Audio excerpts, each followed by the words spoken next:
Welcome. This is Club King here with Behind the Business. Another episode. Behind the Business, basically what we do is we bring amazing, awesome entrepreneurs, creatives, small business owners to this platform and really dive in and get behind their business and see how they got started, what was their motivators, how they got to be where they're at today, and most importantly, what's in store for the future. So today I have a good friend of mine. We go way back. We just started from scratch here, and it's good to see both of us in our element moving forward. So I couldn't wait to bring her on. So Alyssa Calhoun, welcome to the show. Thank you. I'm honored. Oh, thank you. You nervous? I am. All right. No, we're good. This is a walk in the park. Because we go way back, right? And isn't it interesting to see like the growth from where we first started to now? You know what I mean? So, I want to just dive into you a little bit. For the people who are going to watch this who don't know you, just give us a little quick background. Where you from, where you grew up, things of that nature. So born and raised in Lancaster. That's been my home, for basically 40 years. But graduated high school. When you're young, you just dabble, work. That was like the ethic of in a black household. You go to school, go to work. That's what you do, 9 to 5. Just try to survive. And it wasn't until I got a little bit older to kind of understand like being your own boss, and not having that that camel on your back to actually work a 9 to 5 and just trying to survive. And not only that, just having many means of stability, financial stability in your life. So my mom was just like, if this is, me being an event planner, if this is something you want to do, I support it. And, just basically me, educating myself and, on entrepreneurship, because you're not taught that. Exactly. We're not taught that, and we don't really experience that, and, what was the main kicker where you're like, all right, I've been working for this many years. It's time for me to actually chase one of my dreams. Honestly, it had to be where I realized that my job didn't care about my work ethic, what I could bring to the table, none of that. So I was like, you know what? I could do this on my own. Let me figure this out for myself. Let me educate myself on entrepreneurship and, just basically getting myself out there, branding myself. And then, I did have those second thoughts of, is anybody going to take a liking to this? Because, I didn't have that organization backing me. Right. Like how was that, because that's the frightful thing. And I think a lot of people don't get started and get off the ground because they have these thoughts of like failure, risk, are people going to like it? How do you get through that? Being with or coming from an organization that has staff, that has personnel, has experience, to then you going out and really building something from the ground up. Yeah. Like, how'd you get past that fear? Who were your supporters? Definitely my mom was like my biggest supporter, because she was just like, if this is like event planning or something that you want to do it. Like, don't second guess yourself. Just, go do it. And we live in a world of social media where you may look at competition, or you may look at other event planners that are, more established than you, and that can be frightening. But you know what? I just one day she was just like, do it. And I, made a social media and I put it out there, and it basically took off with, within a matter of like a month, I would have to say. And fortunately for me, when I was working with the organization, I made genuine connections with people. And people honestly perceived it well, and they were like, we want to help you. So there was just like many different people that I made connections with that were willing to help. Yeah. So when you say in like a month it took off the ground? Was this a month after you stopped working, or a month after you started working on the new business? It had to be a month after I stopped working. So that's right away. Yeah, it was right away. It was something that I was like, let me just put this out there and see where it goes. Mm-hmm. And when I realized that people perceived it the way that they did, and they were congratulating me, and they were like, we want to see you win. Mm-hmm. That's when I was like, okay, Mm-hmm. like this is nothing to play with. I got to take this serious. You Mm-hmm. know what I mean? Because this is my business now. Yeah. You know? And you know what? I think that confirmation is what people need more of. And, you know, I'm glad that you spoke about that. You're like, hey, first I was frightened, wasn't sure. But at the same time, that the feeling I was feeling at that time was not being appreciated from my previous employment, right? Mm-hmm. And then you're like, let me just take a leap of faith. Let me test the waters, and immediate confirmation of, hey, we're waiting for you, right? So I think that we want to encourage people to, if you have an idea, if you have a business concept or whatever, try it, right? Because failure isn't a failure unless you didn't learn anything from it. Absolutely. You know, you never know what'll happen, Mm-hmm. right? So you get this confirmation, you're like, oh, it's go time, Yep. right? So what happens next? Like, do you put your foot on the gas pedal? Do you assemble your troops? Like, what's the next process for you? So for me, the process was just like, okay, I was always doing events, but at this point, let me educate myself on the ins and outs of what I need now that I'm just a team of one.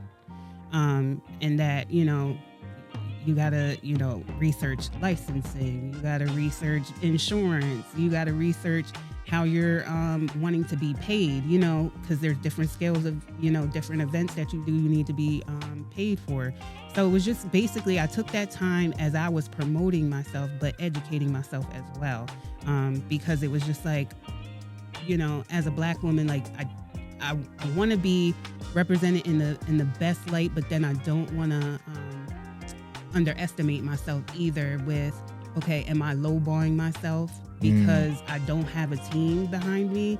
Like, am I pricing myself right? Because that was what, you know, was, you know, scary for me is, you know, sometimes people, they start out and they're like, you know, I'm gonna start out with just, maybe I'll just charge them $500, you know, not knowing that, you know, no, get paid your worth. Yeah. You know what I mean? So it was just me like having that education behind myself. Like, I didn't go to school for this. So it was something that, you know, I had to teach myself. So, you know, it was just that, like, how am I going to price myself? What licenses do I need? What insurance do I need? What was some of the places that you researched? It was like Google or YouTube? Like, yeah, definitely was just like Google and, you know, watching YouTube videos. You know, for me, there were a lot of Black women that are on social media that are doing event planning that I started following. And, you know, at this point, of course, they're, you know, bigger companies than me, you know, and they've been doing it for a long time. But just watching that was inspiring as well. And, you know, I made connections even with some of them. I would reach out, you know, and be like, hey, how'd you start? How'd you do this? And for me, fortunately, a lot of them were giving me the blueprint. How important is that to network, reach out and say, hey, I'm so-and-so, I offer this, and I also may need help with this. How important is that, you think? It's very important because you never know who can help you. And honestly, for me, that has been huge. Is just like making connections and networking myself, because even though if that person is not in that same business, they might know somebody that is, and they can get you to that right person. So, you know, networking and basically like reaching out, not being afraid to reach out to people. And even if they're in that same business, to ask them questions, you know, and like I said, fortunately for me, like the people that I have been reaching out to were giving me the blueprint. And I was like appreciating it because that as competition. Yeah. You know what I mean? They don't want to give you that. Yeah, they don't want to give you the game, but you know what? I always say, we don't want the whole pie. Just give us a slice. It's so much market share out here. A small slice, you know, could be a lot. You know, so I think we should give the game that we have received to others, because it still takes somebody to do it. Yep. Right. You know, I can tell you how to beat LeBron, but I can't go out there and play the game for you. Right. You know, it's up to you. So I think it's good for us to practice that, especially in our community. Mm-hmm. In our community, I find it hard that we don't share information as much. Yes. But I do see a change in that. I see us actually saying, hey, look, we got to come together. We got to team up. We got to join forces and navigate, you know. So it sounds like it's been going well, but as we all know, there's always hurdles. Yes. Right. So what's the one, I guess, most challenging thing that you faced within this time, and how long has it been? It'll be a year in March. Okay, a year in March. So you're coming up on a year. What's been the most challenging thing?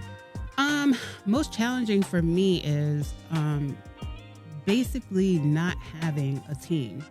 It's just me, you know, and with it being me by myself, and also being a Black woman, I have to work 10 times harder to make sure that it's perfect, you know, that the events are perfect. So I feel like that's been like my challenge, is because there are a lot of companies out here and they do have a number 2 or a number 3, and I don't have that. What do you think it would take, or what do you think are the next steps for you to have a number 2 or a number 3?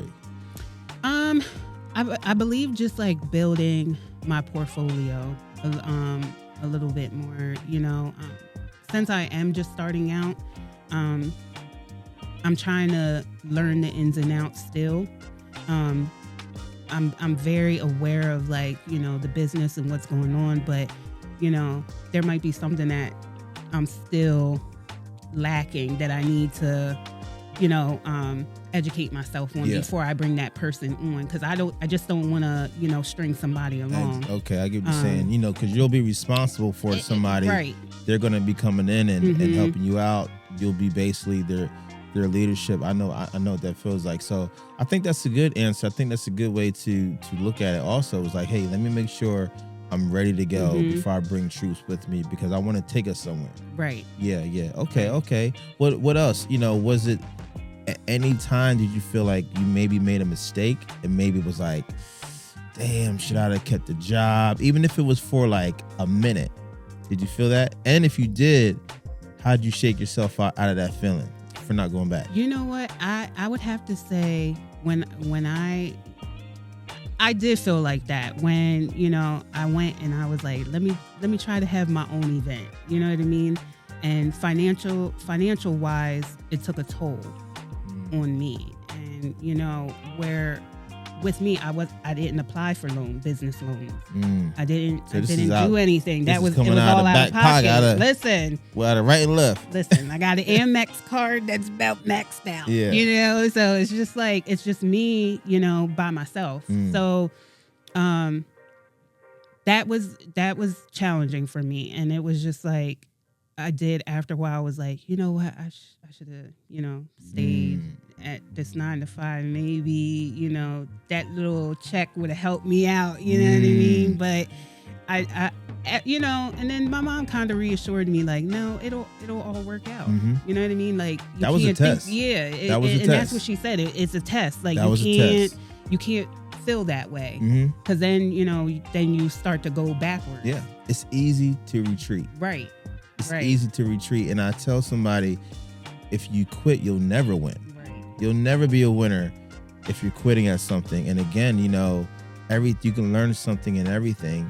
And I think I prefer going through things the hard way. I want to say that. I want to say that. Yeah. I prefer to go through things the hard way, because I think there's a lot of lessons in there. And you're like on the battleground. Yep. You know what I mean? Like, and you're just sleeves rolled up. You're thinking outside of the box. You're being as strategic as you can, you know? And I think that trait and that skill could really help somebody go farther down the road than things just handed to them, you know? So I want to work for my stuff, you know? And there was a time in my early years where I felt the same. I'm like, damn. I want to go back to work, but I was like, The one thing that made me say no was because I had a couple confirmations that I was doing the right thing. Even if somebody gave me $20 to DJ something or do anything, I'm like, they didn't have to give me the $20. Right. So, it's good that you stayed on the path, and you're about to come up on your year. Yeah. You know what I'm saying? Anything special for the year? What we doing for the year? So what we drinking? Listen, so you were at my business launch, right? You came and graced your presence, and not only that, you made me a beautiful video. Oh, thank you. But yeah, so for that was actually on my birthday. Was it? Yes. That was your birthday. I remember. That was your birthday. So this year I'm going to be 40. Mm-hmm. And I'm coming up on a year. So, I was just like, let me have a year, anniversary, I'm going to have a party. And then my mom reminded me, she was like, it's your 40th too. So, mix them together and, Okay. So March. Mm-hmm. Okay. We both turned the big 4 up. Oh, listen. So how does it, 40's here. Well, it's basically about to be here for us. What's next, right? Well, before we go to what's next, let's talk about the I Give. I seen the I Give Foundation, and to me, I'm not sure if it just came out of nowhere, but I like what I'm seeing. I'm liking the marketing. Talk about the I Give Foundation. So the I Give Foundation came to me through Jerry Johnson. He, was born and raised in Lancaster as well, and he was a Hall of Famer. Went to McCaskey. He, went on to play overseas. But he what sport? Basketball. Okay. But he has a streaming app called Iongo. And through Iongo, through his travels of him being overseas and playing, it took him to Africa. Mm-hmm. And he basically went over there, and, not a lot of the sports that are being played in certain places like Ghana and Kenya and things like that are being streamed. So he came up with this mobile app of, starting to stream, these sports. So people can see them on this talent. This platform. Yeah, talent might can get recognized. Yes. So within that, he, within his travels, he started seeing where in these, impoverished communities, they were needing either sneakers, basketball courts needed to be painted and renovated, and then also not only that, even, locally, with student athletes, like they don't understand the mental health aspect of it, after finishing high school and what's next, because you may not be the Bronny James of the world, you know what I mean? So, he put this, I Give Foundation together for us to, basically help out with mental health, help out with financial literacy, because most people don't understand that either. Yeah. And also just like, having the mind, body, and wellness of sports and sports leadership, and knowing that there's more to your sports than that. You know what I mean? You don't like what's next after basketball. What's next after basketball? Because it all does come to an end. So is it a new foundation? It is. Okay, like how new? It's very new. About a few months new. About a few months. Okay. Yeah. Okay. All right. Yeah, I've been seeing the marketing for it, and I mean, I like the logo. I just like what I see. I see you guys are announcing the team. Yeah, that's awesome. So what's next, right? 40's around the corner for both of us. Where do you want to be, by the time that you're 50? I think that we don't think about the future enough, right? I think a lot of us, just living in the moment, YOLO type of stuff. It's a good song. Yeah. But I think that we really do need to think about the future, because that time flies, especially when you're busy. Time's flying. So where do you want to be when you're 50? And I'm talking about all aspects, life, relationship. I'm not sure if you're dating, whatever. Like, where do you want to be 50, 10 years from now? You know what? I just want to be still successful in what I'm doing, because you know what? There's not a lot of people, like you said, don't think about where they're going to be next because they're so busy. But with me, I'm like, there's many different avenues that I can go in, with whether it's with event planning or with the I Give Foundation. Like I just want to be known and still be here to be able to help people. Still do your thing. What I mean? And still do my thing, because there's a lot of people that do, they come to me and they only see like the surface of what I'm doing, and they ask me, well, what's the blueprint? And, and I'm like, unfortunately, I don't got one. You know what I mean? I'm still writing out my blueprint. You know what I mean? But that's almost like a compliment. Yeah, and it is. And you know what? And what amazes me about that is I try to guide them in the right direction. Yeah.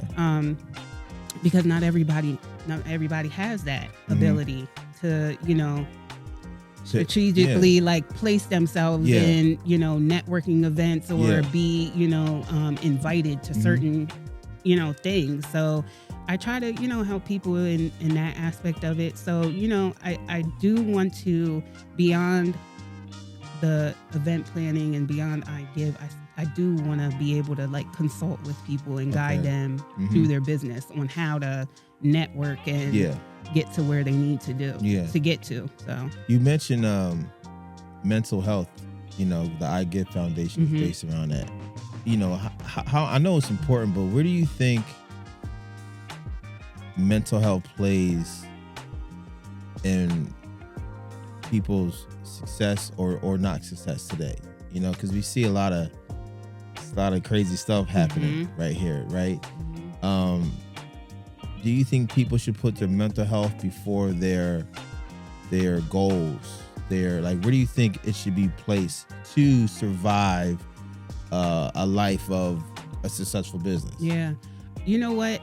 I think you should put your mental health before you figure out what you're wanting to do, because you know what? I went through it. And for us Black folks, like, that's kind of swept under the rug. You know what I mean? Like, oh, I'm going through this. Oh, you ain't nothing wrong with you. You good. You know what I mean? Good. You all right. Shut up. You good. Yeah, you know what I mean? So it's kind of hard for, certain cultures, because you're told ain't nothing wrong with you. But, during COVID, I went through a bout of depression. And, I was on medication, you know what I mean? And so I started taking that very serious, because people do go through things, and I still go through it, where I'm like, I'm just going to shut, people off. Sometimes I, don't talk to people for days, you know what I mean? Yeah. And a lot of times, am I going through something? Yes. But then mentally, it's for me to get back where I need to be. Okay. You know what I mean? So you're saying it's like, when you're going through this stuff, you think you're like off the path. So because you're off, you're going through this, and it kind of, you're like, all right, I got to get back on the course. Is that what you're saying? Yeah. And I have to do that a lot of times, because I'm over here, I'm over there, I'm doing this. I got my own household that I need to take care of. You know what I mean? So it becomes a lot, and and you can get off your beaten path, wearing so many hats. You know what I mean? So I just try to take that time to myself. But I definitely think before stepping into wanting to have your own business or, accomplishing a goal, like, I definitely think your mental health has to be at the correct space. Right. How do you stand out from everybody else? Right. There's all kind of planners. How do you say, hey, and you may even feel like you don't stand out yet, but what is, how do you come in this space and say, hey, there's 100 of us, but when you deal with me, this is what you get, and it's different from everybody else, without giving us like the secret sauce. Right. How do you feel like you should stand out, and how important is that? And you know what? I don't even think like it's a secret sauce. It's just like when I come in the room, like my conversation. You know what I mean? And just like making a genuine connection with somebody. Because I go to many networking events and, you know, there are people there. I mean, that is what a networking event is. You're there to network yourself, you know what I mean? But for me, it's more of who can I connect with that maybe I can collab with or, you know, just make a friend. Yeah. You know what I mean? So for some people, it is about, you know, let me go in here and see, you know, if this company's in here, they might need an event planner. But for me, why I am there promoting myself, but I'm also, you know, like making genuine connections. Like I made a lot of friends that way. Yeah. Like I have, you know, people that I never would have thought I would have connect with in any aspect of, you know, networking. Like they're my friends. They're my genuine friends, you know? So I think just being yourself is like the secret sauce for me. You know I agree. Can't nobody be you. No, not at all. Can't nobody be you. And I do think that people, identify with somebody being genuine versus like, and it's not wrong with a transaction. Like we don't get to know the person at McDonald's. Right. You just like, yo, number 3, throw some ketchup in there. Don't mess up my fries. Right. Right. But when we're in a setting, it's like, you know, everybody has a story. And I think that, you know, people can get more out of somebody when it's a genuine conversation, genuine connection. You know what I mean? What would you tell your younger self, your 20-year-old self? I'm only using 20 because me and you both about to double that. Honestly, I would tell my younger self to not be afraid. Because I feel like when I was in my 20s, I was afraid to go to the next step or just even speak in general. I was always like to myself, you know. So I would just be like, you know, don't be afraid to speak up. Where do you think that shyness came from? Just think about it, because now we're talking on microphones, right? Like, where do you think that came from? You think it was, did you feel small in a big world? No, you know what? I feel like that came from just always me being younger. Like I was the only girl. I had brothers. You know what I mean? So I really didn't, you know, like when I was outside, I had to be with them. You know what I mean? So I just felt, I don't know. I always felt kind of like alone, you know? So I didn't have, I just always was shy and I didn't make many friends. Whether it was, you know, in elementary school, junior high, high school, I didn't hang around a lot of people. So it was just me. And as you know my brother. So it was just always, even when we was out, it was me and him. You know what I mean? So shout out to Buddy. So it was just like that's all I knew. And then, like I said, as I got older, then I started opening up a little bit more. And even like I would have to say, like, I took a leadership class, and that's what opened me up to like speaking up and asking for help when I need it, and you know what I mean, and getting out of my comfort zone, because we feel safe when we're in our comfort zone. We feel safe when we're around people we know. So you know, I think taking that leadership class was like what made me like understand who I actually am and my capabilities of where I can be and who I you know can be. So well, they say if you're not if you're not facing the challenges head on, whether it's conversations, environments, just staying comfortable, you're not growing. That's where you just cap yourself off. You know. So what would you tell somebody who's watching this, or 18-year-old girl who's like, are you in college at 18? I think so. All right, well, before 18, whenever you about to go. And they're at a crossroad, because now we have jobs that didn't exist 20 years ago. Like you could be a social media marketer. Right? That didn't exist 20 years ago. You know, you can be OnlyFans chick. Won't recommend it, but I'm just saying these jobs didn't exist. You could be a YouTuber, a gamer, right? What do you say to somebody who's like, hey, they were raised in a good background, but both parents are college oriented, and they want to be more creative and take an alternative route from the family tradition, and they're forced at a crossroad to say, hey, do I go to college or do I try this? and they ran into you, Mm-hmm. right, at Starbucks. Okay. Y'all sitting there, and Starbucks is all backed up. So y'all got time to kill. Yeah. And she asked you your opinion. What would you say? I would tell her do what makes her happy. You know what? Because it's funny you said that, because somebody did ask me that. She was older than 18, but I told her just do it. If that's what you're passionate about and that's what you want to do it. And I think that's my younger self, like back in like maybe like the 90s or early 2000s, like I wouldn't have believed somebody if they would have told me that, because of our mindset back then was just like to work and to survive. But now I would have said, just go ahead, do it. Be creative. Do what makes you happy. If that's what makes you happy, because nowadays you don't need college. True. But what do you say to somebody who's like, all right, it's a dumbass idea. Like, you might want to stay in school. Like, you know what I mean? Because everybody don't make it. Yeah. And, everybody just don't make it. Yeah. Right? So as some, what do you do you still tell somebody to try it, go give it their all, or do you say think about it some more?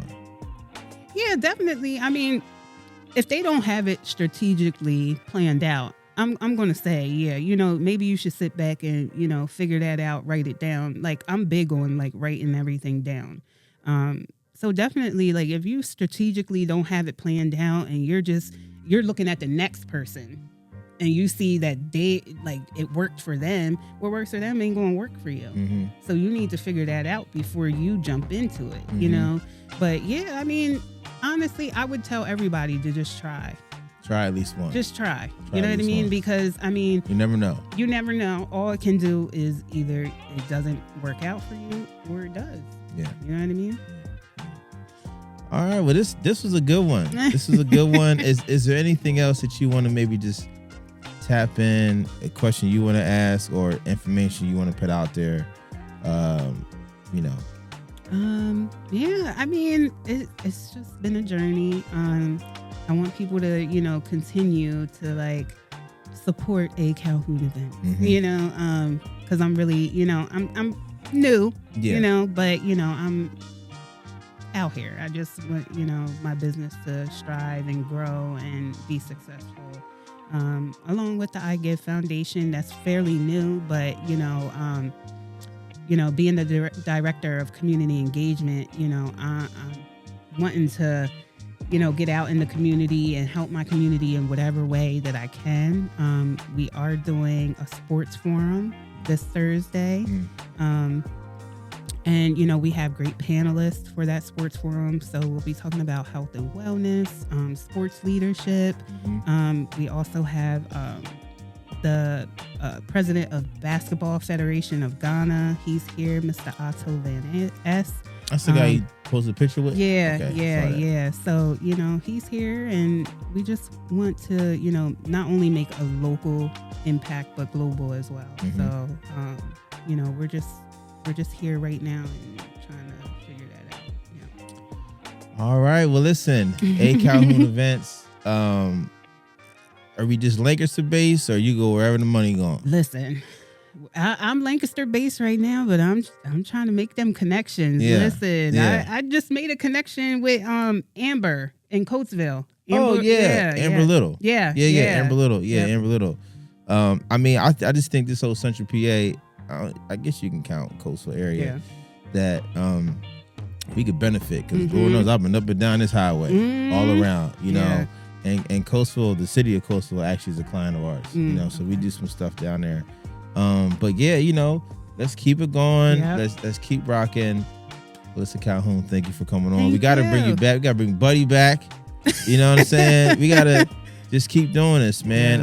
Again, I'm behind the business. We just want to give people a platform and great content to talk about the business and be able to network and reach people that they didn't before we did this. So thank you for coming out here. We got moms over there chilling. She here. What I'm saying? But yeah, still tune in Hit the subscribe, the like, all that good fun stuff they be saying, they be talking about.